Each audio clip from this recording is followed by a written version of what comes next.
Debates são necessários? Será que nós precisamos disso de debates? Será que a igreja cristã, ela é beneficiada ou ela sofre algum malefício, ela sofre com algum problema com relação a debates públicos? Será que há algum benefício ou malefício nisso? Do ano passado para cá, principalmente, nós temos tido um certo crescimento de debates de internet, ou debates transmitidos pela internet, mas principalmente debates de internet, que são planejados, são gravados, são editados, publicados por alguns canais da plataforma da internet conhecido como YouTube.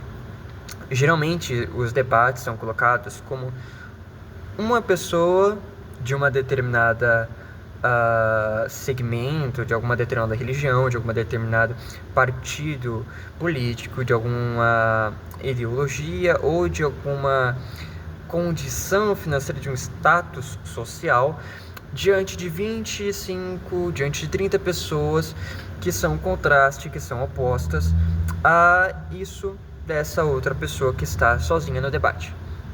Nós já temos visto muitos debates desse tipo.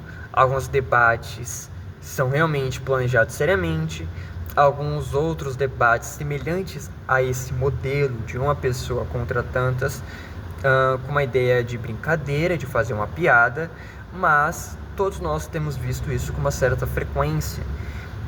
Não somente por causa desse tipo de questão, mas porque algumas pessoas olham para esse tipo de debate, e de fato eu também penso um pouco semelhante, de que esse modelo de debate nem sempre é benéfico ou agrega em alguma coisa. Geralmente esse modelo de debate, ou pelo menos acabou se tornando devido a alguns outros debates anteriores a essa frequência, a essa constância, de lacrar, de fazer piada, de apenas expressar revolta, de apenas expressar os sentimentos, ou de ter cortes sendo viralizados pelas plataformas de mídia. Então, por essa certa frequência e por essas certas coisas que têm acontecido, algumas pessoas afirmam e dizem e pensam que não é válido, que é desnecessário, que é apenas para aparecer, que não vai mudar a opinião de ninguém. E isso de fato acontece. De fato, isso acontece com muita frequência. Alguns assuntos são propostos apenas com a intenção, ou talvez não necessariamente com a intenção, mas algumas pessoas participam de certos debates e com uma certa frequência com a intenção de não debater, não de desenvolver um assunto, um tema, mas para se sobrepor à pessoa que está sozinha debatendo, a um contra tantos, de vez desenvolver o assunto proposto. Mas como que a igreja deve pensar, ou como pelo menos deveríamos buscar pensar, a relação do debate com a fé cristã? Uma coisa que é um fato é que muitos cristãos pensam que é desnecessário o debate. O debate ele é desnecessário, não precisa, o importante é evangelizar, o importante é pregar, o importante é adorar o Senhor, porque debates nunca resultarão em nada. O problema é que algumas pessoas, quando ouvem a palavra debate, pensam em embate. Geralmente, debates sempre houveram na história da igreja. Se você for fazer uma pesquisa breve, talvez em alguma biblioteca, ou no YouTube, ou até mesmo só dar um Google na internet e pesquisar por concílios da igreja, você vai encontrar variados e diversos reuniões onde houveram debates sobre determinados assuntos bíblicos, teológicos, durante toda a história da igreja. E isso é algo muito constante. E convenhamos, muitos desses debates resultam naquilo que nós cremos hoje. Não dizendo que os debates que ocorreram ao longo da história, elas criaram a nossa fé. mas na verdade apenas desenvolveram e revelaram aquilo, ou desenvolveram e iluminaram para as pessoas, para a igreja, para o mundo, aquilo que já está revelado. Se você for dar uma olhada na internet, muitos concílios aconteceram ao longo da história. Concílio de Niceia, concílio de Constantinopla, concílio de Éfeso, concílios ocorrendo em volta de Roma, concílios na Grécia, concílios constantes aconteceram. O próprio capítulo 15 de Atos dos Apóstolos, ao que nós chamamos do primeiro concílio da igreja, onde o texto diz que o que houve ali foi a reunião de apóstolos, de líderes, porque estava acontecendo um problema na igreja. Capítulo 15 de Atos, versículo de número 1. Chegaram a Antioquia alguns homens da Judéia e começaram a ensinar aos irmãos: a menos que sejam circuncidados conforme exige a lei de Moisés, vocês não poderão ser salvos. Paulo e Barnabé discordaram deles e discutiram energeticamente. Por fim, a igreja decidiu enviar Paulo e Barnabé a Jerusalém, ou seja, a sede onde a igreja nasceu e onde ela se desenvolveu. A Jerusalém, acompanhados de alguns irmãos de Antioquia, para tratar dessa questão com os apóstolos e presbíteros. Ou seja, tem Paulo e Barnabé, tem os irmãos que estão anunciando essa heresia, anunciando este assunto, tem os apóstolos e tem os presbíteros, tudo reunido na igreja. Versículo 3. A igreja, portanto, enviou seus representantes a Jerusalém. No caminho, aí acontece um evento maravilhoso em Samaria. Versículo de número 6.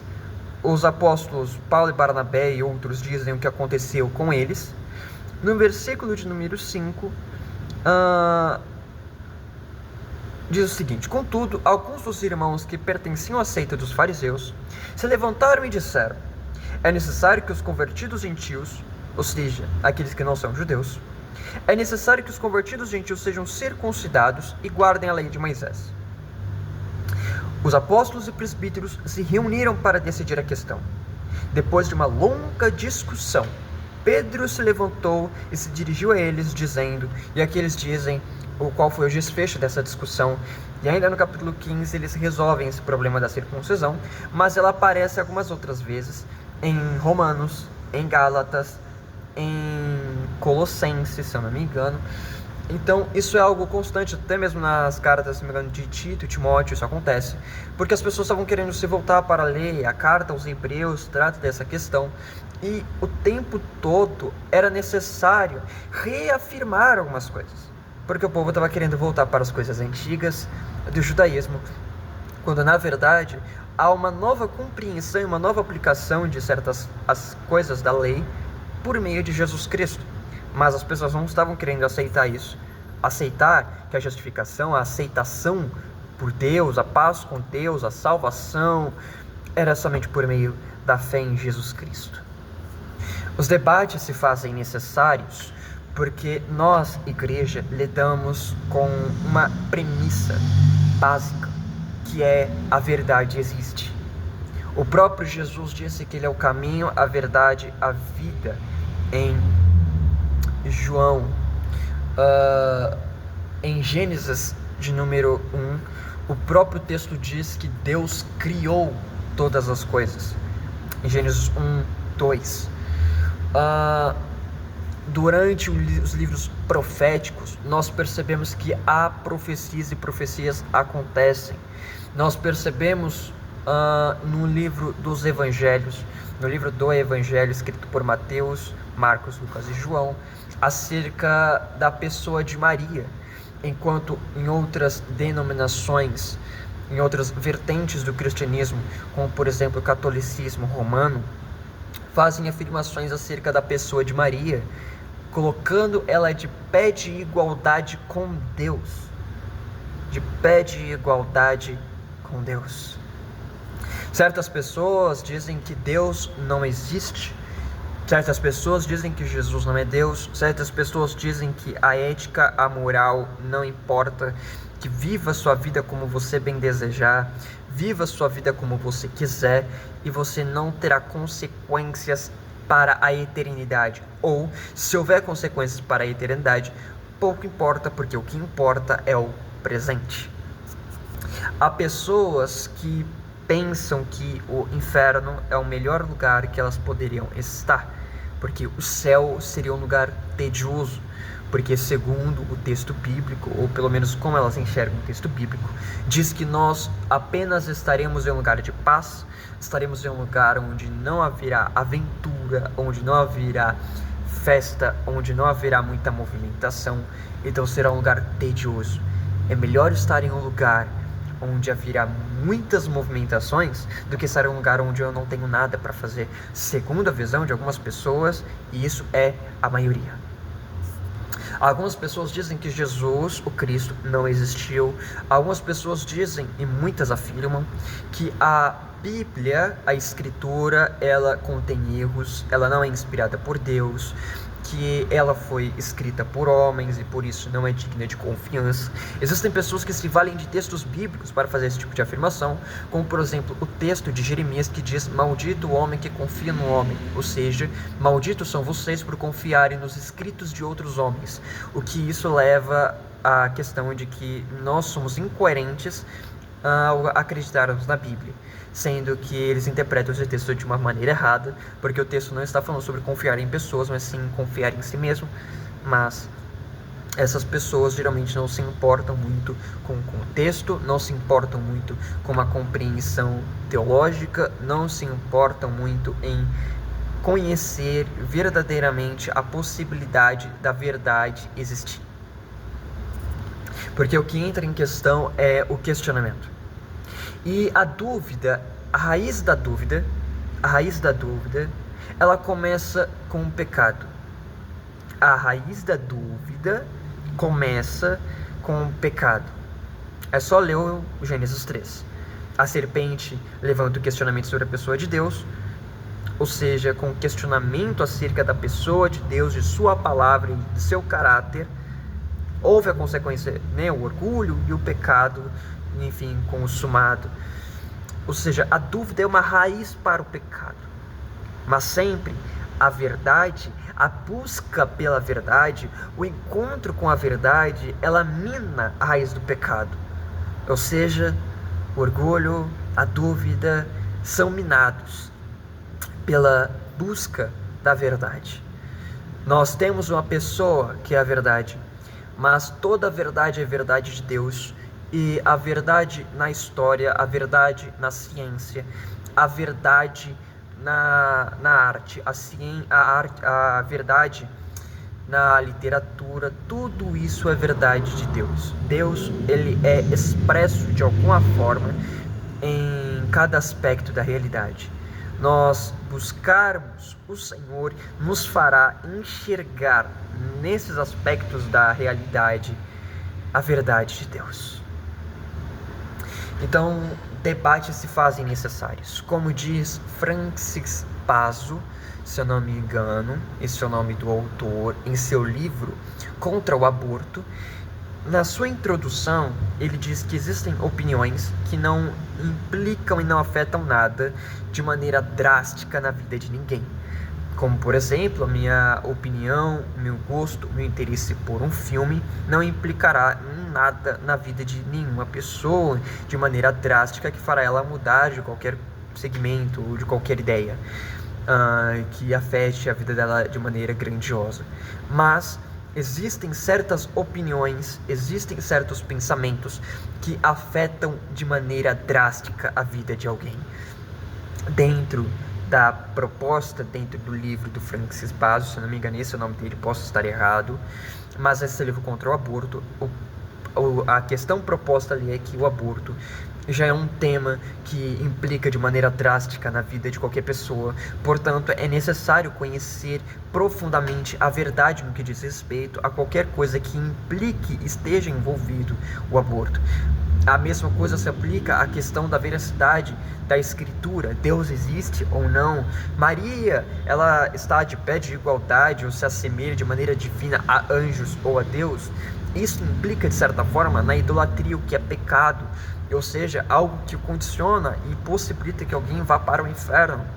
A questão de imagens, a própria questão da liberdade, né, da libertinagem ou da liberdade sexual, que as pessoas se entregam a toda a promiscuidade. Existem assuntos que são necessários serem debatidos, porque estes assuntos implicam em aspectos de um destino eterno. Portanto, a proposta do debate de cristãos com a realidade, com as coisas que acontecem no mundo, é uma busca por levar pessoas ao Senhor Jesus. Debater alguns assuntos é difícil, portanto é necessário estudar. Debater assuntos relacionados, o que eu geralmente chamo de debate de diálogo externo, debate de diálogo interno, é debater assuntos bíblicos com vertentes religiosas, mas debater assuntos sociais, políticos, éticos, com pessoas que não professam uma fé cristã ou não professam nenhuma fé, é algo que nós devemos nos envolver. Portanto, a apologética, que vai ser um futuro vídeo mais profundo no meu canal do YouTube, que eu ainda irei fazer, é um chamado de todo cristão. Somos chamados para anunciar a verdade. E a verdade não é somente sobre salvação, mas a verdade diz respeito ao propósito, à palavra de Deus e ao seu plano original para toda a sua criação. Isso inclui a natureza, os seres humanos, a sociedade, a arte, a beleza. Tudo isso inclui que Deus tem um desejo, um projeto para essas coisas. E nós, como cristãos, devemos levar luz para onde há trevas. E isso acontece por meio da comunicação. E às vezes é necessário enfrentar as trevas. E uma das formas como enfrentamos é por meio da palavra falada. Portanto, o debate se faz necessário porque as trevas agem, e as trevas agem na mente, no intelecto. Portanto, se revista da palavra de Deus, mas também se revista de conhecimento, porque todo conhecimento onde há algum aspecto de tudo aquilo que Deus fez, há verdades ali envolvidas. Portanto, toda a verdade de Deus, assim como diziam os pais da igreja. Portanto, não se deixe levar pelas falsas filosofias, pois há uma filosofia verdadeira, e a filosofia é a filosofia de Deus.